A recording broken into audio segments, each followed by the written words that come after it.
안녕하세요 여러분.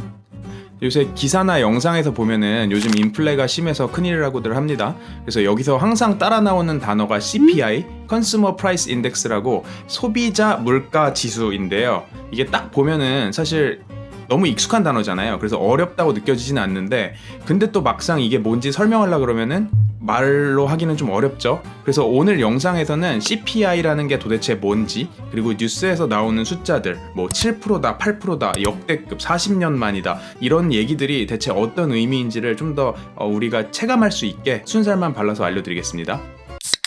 소비자 물가 지수는 소비자들이 사용하는 각종 물품이나 서비스들의 가격을 조사한 지수인데요. 여기서 사용된 단어인 소비자 물가 지수를 각각 쪼개서 한번 알아보겠습니다. 먼저 소비자라는 단어가 뭘 뜻하는지를 알아야겠죠. 정답부터 말씀드리면은 가게를 얘기를 하고요. 가게라고 하면은 뭐 우리 집, 그리고 뭐 친구 집. 그래서 이런 각각의 집에서 가정을 꾸려 나가기 위해서 필요한 이 물건들, 그리고 서비스들을 소비하는 이 가격이 얼마나 올랐는지를 확인하는 거고요. 그래서 CPI를 설명할 때 항상 따라 나오는 또 다른 개념이 PPI라는 개념이 있어요. 그래서 PPI랑 CPI를 간략히 비교를 해보면은, CPI라는 거는 우리 지갑, 우리 주머니 속에서 나가는 돈이라고 하면은, PPI라는 거는 기업에서 생산되는 물품들이나 서비스들의 가격이에요. 그래서 쉽게 말하면은 기업에서 얼마를 붙여서 팔 건지에 대해서 정해지는 게 PPI라고 보시면 되고, CPI는 우리가 지갑에서 그래서 실제로 얼마를 낸다, 요 개념이라고 보시면 됩니다. 그래서 이거를 좀 더 쉽게 연동을 시키기 위해서는 PPI라는 게 CPI의 좀 선행지표 역할을 한다고 보면 될 것 같아요. 아무래도 기업에서 먼저 만들어져서 이제 가격을 붙여서 판매를 하면은 그걸 소비자가 사는 거다 보니까, 기업의 PPI 지수가 올랐다고 하면은 그 자연스럽게 어느 순간에는 CPI로 이제 연동이 돼서 CPI가 올라갈 수밖에 없는 압력을 주게 되겠죠. 소비자에 대해서 설명을 드렸으니 이제 다음 단어인 물가. 이제 물가는 뭐 우리 다 너무 잘 알고 있죠. 우리가 사용하는 각종 물건이나 서비스의 평균 가격을 말합니다. 그럼 여기서 우리가 사용하는 각종 물건이 뭐냐라고 했을 때, 이 상품들이나 서비스를 총 8개의 항목으로 나눠요. 그래서 항목들이 뭐 주거도 있고, 의료, 교통, 교육비, 뭐 여가, 음식, 뭐 등등의 이런 8가지 섹터들이 있는데, 여기에 대해서 이제 사회에서 보편적으로 일어나는 소비자 지출 패턴을 분석을 해가지고 각각의 가중치를 둡니다. 그래서 결국에는 이런 지표들을 다 측정하는 목표가 현실 세계를 최대한 숫자로 이론화시킨다. 그러니까 결국에는 현실 세계를 최대한 반영하는 숫자를 만들겠다는 거기 때문에 이 가중치들이 계속해서 이제 반영이 돼서 수정이 되는 거고요. 그래서 이런 CPI의 측정은 결국 현실을 반영할 수 있는 품목들을 설정하는 것부터 시작이 됩니다. 그래서 이러한 품목들 자체는 시대에 따라 변화할 수밖에 없겠죠. 품목에 대해서 최근에 영국에서 CPI를 측정할 때 들어가는 품목들을 이제 수정을 했는데, 그 예시를 들어드리면은 좀 더 재밌게 이해를 하실 수 있을 것 같아요. 영국 국가통계청에서는 이 CPI를 계산할 때 쓰는 품목들을 한 700여 개로 이제 구성을 하는데요. 이제 각종 물건들이 들어가 있죠.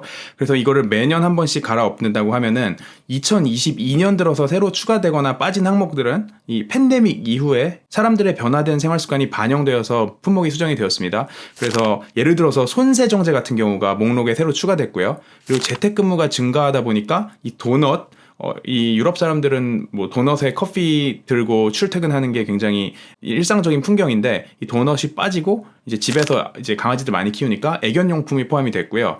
그리고 하나 더 재밌는 점은 재택근무가 늘어나다 보니까 출근을 안 하잖아요. 그러니까 이 정장을 안 입게 됩니다. 그러다 보니까 남성 정장 자체도 CPI를 계산하는 품목에서 빠졌어요. 대신에 스마트 캐주얼 품목이 포함이 됐죠. 그래서 이걸 보고 이제 신사의 나라였던 영국이 더 이상 신사의 나라가 아니다라고도 이제 볼 수 있을 것 같고요. 근데 이 물가라는 게 좀 오묘한 영역이라서, 사실 아까 말씀드렸듯이 결국에는 실제 사람들이 느끼는 이 물가를 최대한 이 숫자로 반영을 해내야 되는데 100% 그렇게 하지는 못해요. 왜냐하면은 기업들이 갑자기 뭐 100불 하던 거를 120불 뭐 이런 식으로 대놓고 막 올리는 게 아니라, 가격은 똑같이 유지하면서 뭔가 꼼수라고 하면은 좀 욕먹을 수도 있을 것 같긴 한데, 어쨌든 눈에 띄지 않는 방식으로 이제 가격을 실질적으로 올리는 그런 방법들을 이제 사용하기 때문이죠. 예를 들어서 뭐 과자 같은 걸 산다 하면은 가격은 똑같은데 뭐 1,000원을 똑같이 내는데 내용물이 뭐 한 30% 줄어들었다, 질소 가격이 올라갔다, 뭐 이런 식으로 이런 경우가 있을 수도 있고, 그 호텔 같은 경우에서는 뭐 객실 요금은 그대로 유지하면서 조식 서비스 빼버리거나, 아니면은 뭐 우리가 음식 시킬 때 음식값에 별도로 배달료를 따로 받는다거나 뭐 이런 식으로 기존의 CPI에서 측정하고 있는 품목들이 아니라 그 뒤쪽에 이제 히든 피라고 하는데 숨겨진 비용으로 이제 빼내게 되면은 CPI에 잡히진 않고 대신에 우리가 체감하는 물가는 올라가겠죠.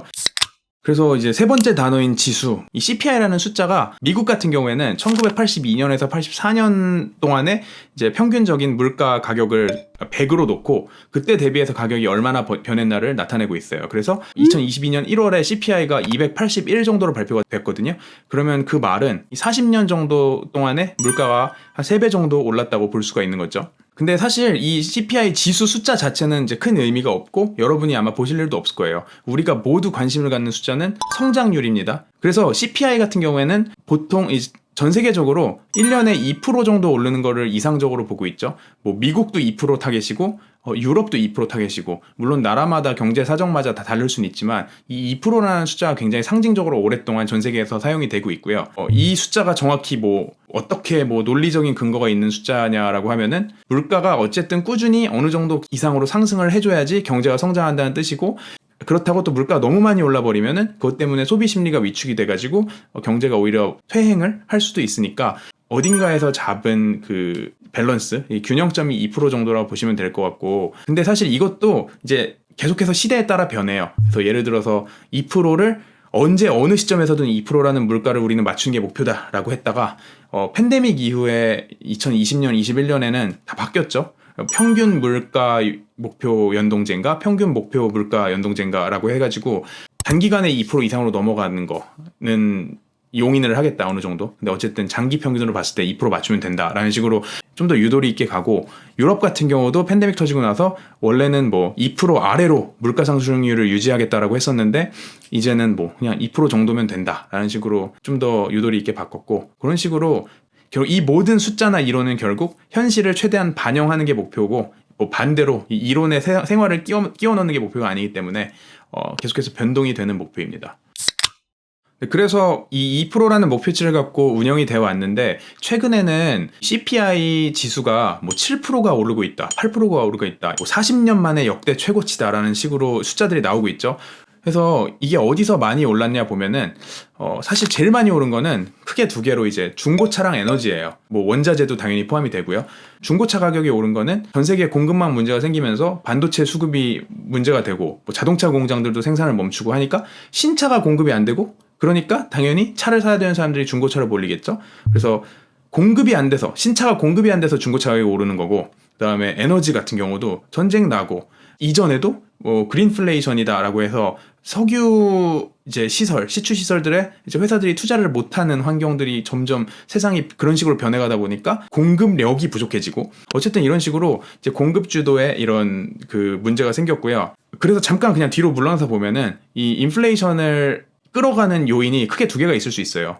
수요와 공급이 있을 수 있는데 이 더 건전한 인플레이션이라는 거는 사실 수요가 늘어나면서 있어야 되는 거잖아요. 뭐 공급량은 그대로 아니면은 공급량도 서서히 늘고 있는데 수요가 폭증을 해가지고 이제 인플레이션이 발생을 하는 게 기본적으로 더 건전한 인플레인데 이 후자의 경우 공급이 부족해서 생기는 인플레의 경우에는 이제 가격 변동이 더 출렁이기도 하고 이것 때문에 오히려 뭐 소비 심리가 더 위축되면서 뭐 스태그플레이션이 올 수도 있는 이런 문제들 같은 게 있다 보니까 시장에서는 더 안 좋은 인플레로 보고 있고요. 뭐 연준 입장에서도 이 앞에 수요 드리븐 인플레이션을 잡기가 좀 더 쉽고 공급에서 발생하는 인플레를 잡기는 좀 더 어려워요.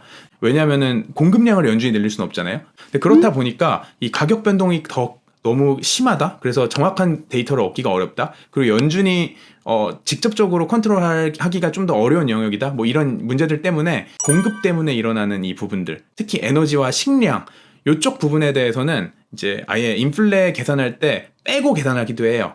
그래가지고 이거를 뺀 수치들이 코어 인플레이션, 코어 CPI 이런 식으로 불리고 연준에서는 이 코어 숫자들에 더 집중을 해서 보고 있습니다. 오늘은 CPI, 소비자 물가지수에 대해 알아봤는데요. 가게에서 구입하는 물건들의 가격이 평균적으로 얼마나 올랐는지를 보여주는 이 시장의 인플레이션을 구체적으로 숫자로 설명할 수 있는 지표였습니다.